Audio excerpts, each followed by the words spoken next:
you can see, I'm making these rotis. There's still one on the चकला, इस पे है, दो और बनानी है, और ये तकरीबन 1 2 3 4 5 और बन गई हैं।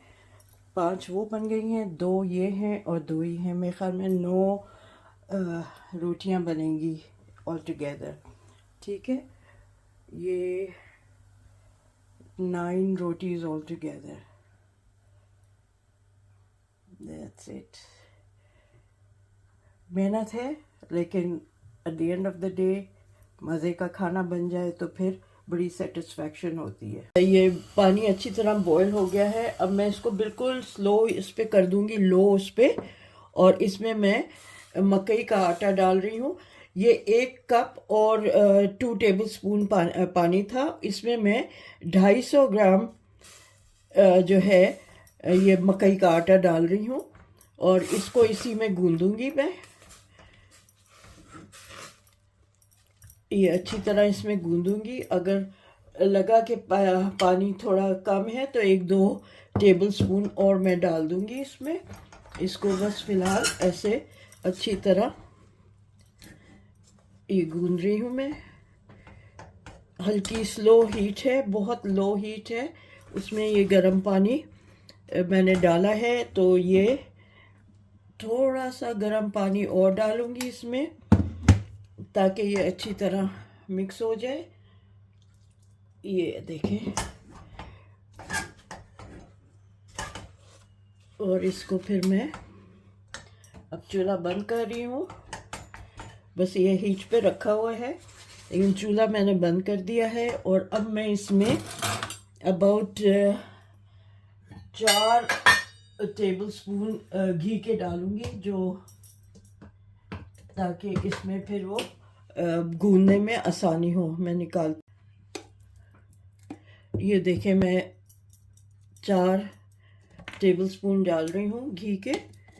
ठीक है, वैसे तो 5 6 भी डाल सकते हैं। देखना है कि वो गूंदने पे कैसा, हाथ को कैसा लगेगा। ठीक है, अभी मैं फ़िलहाल ये 3 भर के मैंने डाले हैं।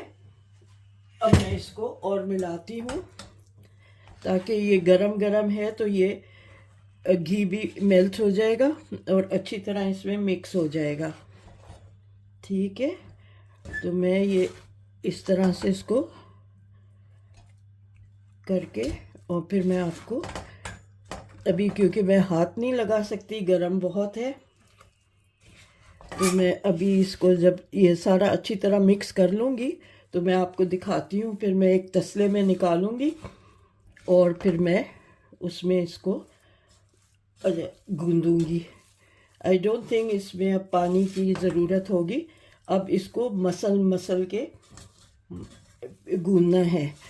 तो ज़रा सा ये ठंडा हो जाए, फिर मैं इसको निकाल के एक तसले में फिर आपको दिखाती हूँ। जी, अब मैं इसको इसमें निकाल रही हूँ, आटे को इस तसले में, और फिर मैं हाथ से इसको गूंद के दिखाऊंगी आपको। अभी भी काफ़ी गर्म है, लेकिन बस मैं अभी चमचे से घुमाती रहूँगी, स्पैचुला से, और फिर आपको दिखाऊंगी। और इसका फिर मैं किस लेवल तक इसको गूंदना है वो दिखाऊंगी। ठीक है, तो ये अभी गर्म है, तो ज़रा सा और ठंडा हो जाए फिर मैं दिखाती हूँ। ये देखें, गरम है, लेकिन इसको इसी उसमें गूंदना है। ये अच्छी तरह गूंद जाएगा, तो इसको फिर 5-10 मिनट रेस्ट दे के फिर मैं इसकी रोटियां बनाऊंगी, पेड़े बनाऊंगी और रोटियां बनाऊंगी। ये देखें, ये मसल के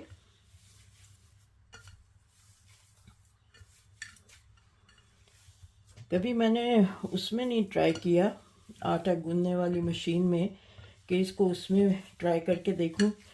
हिम्मत नहीं होती है, क्योंकि पता नहीं, अपनी देसी चीज़ें उसमें, नान का तो मैं गूंद लेती हूँ, लेकिन मकई का आटा कभी उस पर गूंदा नहीं है।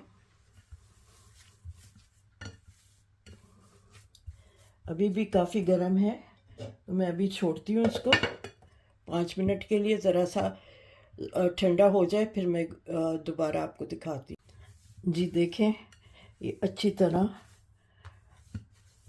इसको मसल के अब इसको मैं एक फर्म उसमें लेकर आती हूँ।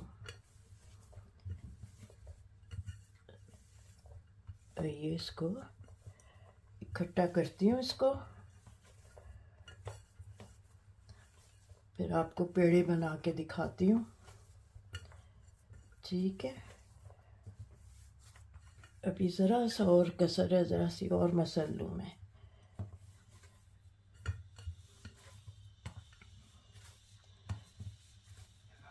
चलिए मैं आपको और मसल के ये देखें जी, आटा गूंद गया है। अब मैं ये पेड़े बना रही हूँ। अब ये याद रखिएगा कि ये जो इसकी मकई की रोटी होती है, बाजरे की रोटी होती है, इसके जो एजेस हैं ना वो टूट रहे होते हैं, तो उसको हमको अच्छी तरह से हाथ से यूँ दबा दबा के जोड़ना होता है। और फिर तवा मैंने गरम होने रख दिया है, और अब मैं इसको दिखाती हूँ आपको हाथ से बड़ा करके कि किस तरह से इसको जोड़ जोड़ के ऐसे एजेस इसके जो गेहूं का आटा होता है उस तरह से नहीं होता, इसको इस तरह से बढ़ा बढ़ा के करते हैं। ठीक है, बल्कि मैं इस पे नीचे वो लगा लेती हूँ पेपर, जो ग्रीस प्रूफ पेपर होता है वो लगा के, ताकि उससे उठाना आसानी हो। ओके जी, ये मेरा आटा गूंद गया है। अब मैं इसको हल्के हाथों से, ये आपको पता है ये वाली जितने ये होते हैं, बाजरे की रोटी हुई, मकई की रोटी हुई, ज्वार की रोटी, ये सब फटती है। तो इसको इस तरह से सेट करते जाते हैं और बेलते जाते हैं हल्के हल्के हाथों से। ठीक है, ताकि ये टूटे ना। इस तरह से मैं इसको बड़ा करती जाऊंगी और एजेस पे से इसको इवन करती जाऊंगी, ताकि ये क्रैक्स इतने ऑब्वियस ना हो। ठीक है, तो ये मैं, आप देख रहे हैं, ये मैं हल्का हल्के हाथ से इसको बड़ा कर रही हूँ, और साथ में मैं इसको वो करती जाऊंगी, इवन करती जाऊंगी, ये इस तरह से। ठीक है, तो आपको दिखाती हूँ मैं। इसको परफेक्ट गोल बनाने के लिए मैंने ये प्याला रखा है, और ये इस तरह से इसके फिर एजेस कट जाएंगे, तो ये इवन, ये कटे हुए फटे हुए एजेस नहीं नज़र आएंगे फिर। ठीक है, ये इस तरह से मैंने ये काट लिया है। अब इसको उठा लूँगी। तवा मेरा गरम है, तो ये हटा लेती हूँ साइड्स पे से, ये वापस यूज़ हो जाएगा। और फिर आराम से हल्के हाथों से आराम से इसको उठा के मैं ये तवे पे डाल रही हूँ। ठीक है, ये देखें, ये तवे पे डाल दिए मैंने।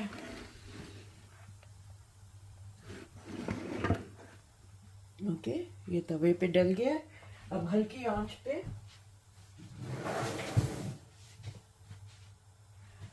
बहुत तेज़ आंच पे नहीं करना है, हल्की आंच पे इसको मैं सेकूंगी, और फिर मैं आपको दिखाती हूँ कि किस स्टेज पे इसको उतारना होगा। ठीक है, ये अब सिक रहा है अच्छी तरह। ये देखें, हल्की आंच पे सेक रही हूँ मैं, और फिर इसको लोहे का तवा है ये मेरा। ठीक है, लोहे के तवे पे ही बनाते हैं ये, तो इस चीज़ का आप ख्याल रखिएगा कि लोहे के तवे पे करें। ठीक है, ये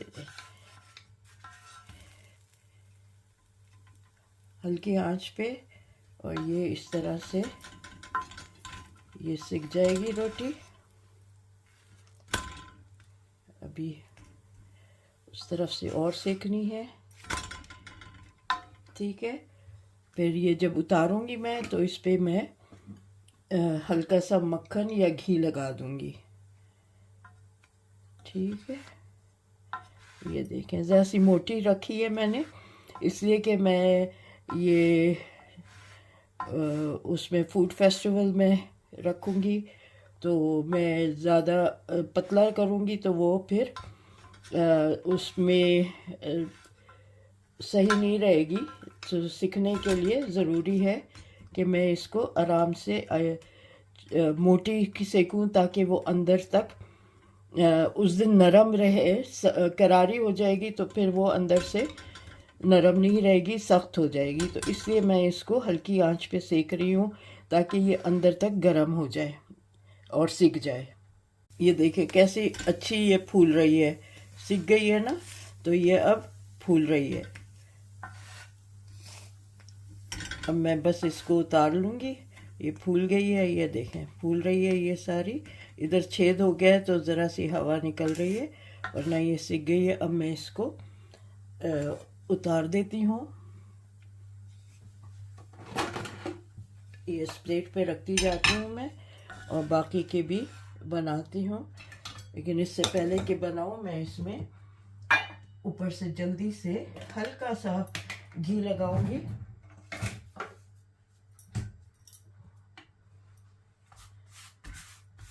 क्योंकि उस दिन भी मुझे इसको हल्का सा घी लगा के गरम करके देना होगा, तो अभी मैं ज़्यादा घी नहीं डाल रही हूँ।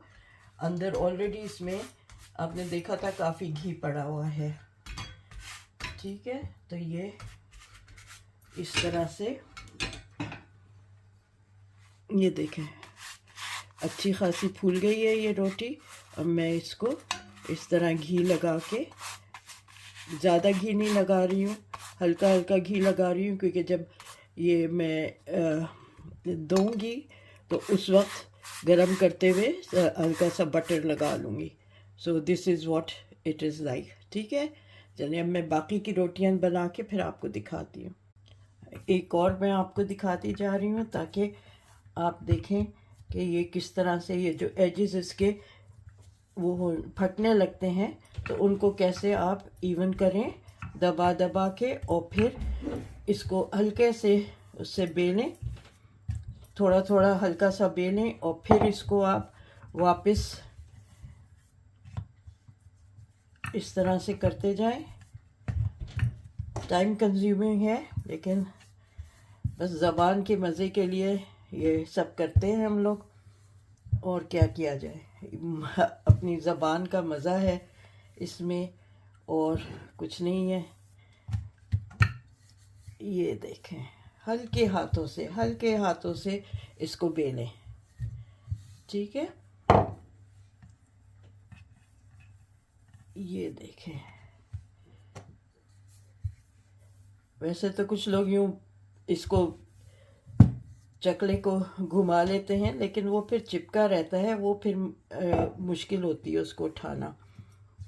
ठीक है, ये इसको मैं फिर ज़रा सा यहाँ से इवन कर रही हूँ, एजिस पे से थोड़ा सा और इवन करके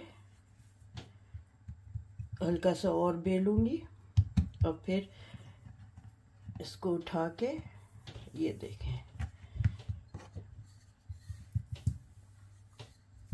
आपको इसकी थिकनेस भी अभी दिखाती हूँ मैं।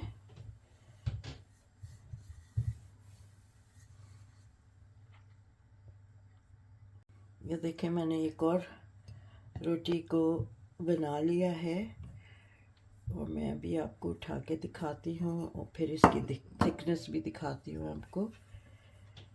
ये देखें इतनी थिक है ये। ओके, इसको उठा के फिर मैं तवे पे रखती हूँ। अच्छा, एक और तरीका ये होता है कि आप ये ग्रीस प्रूफ पेपर जो है वो रखें नीचे, और फिर उसके ऊपर इसको बेलें। ठीक है, तो ये भी आप इस तरह से भी कर सकते हैं, ताकि फिर उठाने में ना टूटे। ठीक है, तो ये मैं आपको इस पे हल्का हल्का बेल के दिखाती हूँ। इसको फिर ये पेपर को घुमा के ये देखिए इस तरह से हल्के हाथों से इसको बेलना है, इसी तरह, ठीक है। ये इस तरह हल्के हाथों से बेलते जाएं और ये देखें। कुछ लोग क्लिंग फिल्म रखते हैं नीचे और ऊपर कुछ लोग ये butter paper, grease proof paper रखते हैं। तो जो आपके पास अवेलेबल हो वो आप रख लें। उसमें ये होता है कि आपको घड़ी घड़ी उठाना नहीं पड़ता रोटी को। और रोटी वैसे तो अगर एजेस इसके टूटे हुए भी हैं तो डजंट मैटर, ओरिजिनली उसमें ऐसे ही आते, लेकिन खूबसूरती के लिए हम इसको काट लेते हैं, इसके एजेस ट्रिम कर लेते हैं। Okay, so this is how you make it. And then इसको तवे पे इसी तरह रख देते हैं। तो मैं ये करती हूँ कि ये इधर से एजेस काट लेती हूँ, ये गुलाई में ये एजेस काट लेती हूँ ऐसे। ये एजेस काट लिए और मैं आपको फिर इसकी थिकनेस दिखाती हूँ। और मैं फिर इसको, ये देखें, इसकी थिकनेस देखें, ये इतनी थिक है। ओके, और इसको इसी तरह इस पेपर पे रखे इस पे रख दूँगी। ये देखें, आराम से ये उस पर चली गई। ओके, अब इसको हल्की आंच पे सिकती, आराम से मैंने इसको रख दिया उस पर। अब ये हल्की आंच पे सिकती रहेगी। ठीक है, अब मैं बाकी की सारी बना देती हूँ, फिर आपको पूरी सब दिखा दूँगी। एक रोटी सिक रही है, एक मैंने बेल ली है, एक पक गई है। मैंने कहा एक फाइनल आपको दिखा दूँ, फिर मैं यहाँ उसको वो कर लूँगी, एंड कर दूँगी अपना। बाकी की सारी रोटियां दिखा के आपको बाद में दिखाऊंगी। ठीक है, ये हो गया। अब मैं इसको भी उतार लेती हूँ। ये अच्छी तरह पक गई है और इसीलिए हल्की आंच पे पका रही हूँ कि अंदर तक अच्छी तरह पक जाए। ये देखें, ये आराम से मैंने उस पे तवे पे डाल दिया। अब ये हल्की आंच पे पकेगी। अब मैं वो जो अभी उतारी है रोटी, उस पर मैं घी लगा लेती हूँ और फिर मैं बाकी की सारी पका के आपको दिखाऊंगी। So मकई की रोटी, सरसों का साग, and just onion slices to accompany it. The perfect combination. Some people like to have pickles with it. Some like to have other, like mooli. But this is how basically it is eaten, and this is how it is served. मकई की सरसों का साग, मकई की roti, and sliced onion. So this is how it is served at the end of the day when everything is cooked. So hopefully you like my recipes, both sarson ka saag and makai ki roti. Please like, share and subscribe to my channel, and give me some comments, whether you like it or not. Give your comments so that I can improve and get you more recipes. Okay, Allah Hafiz.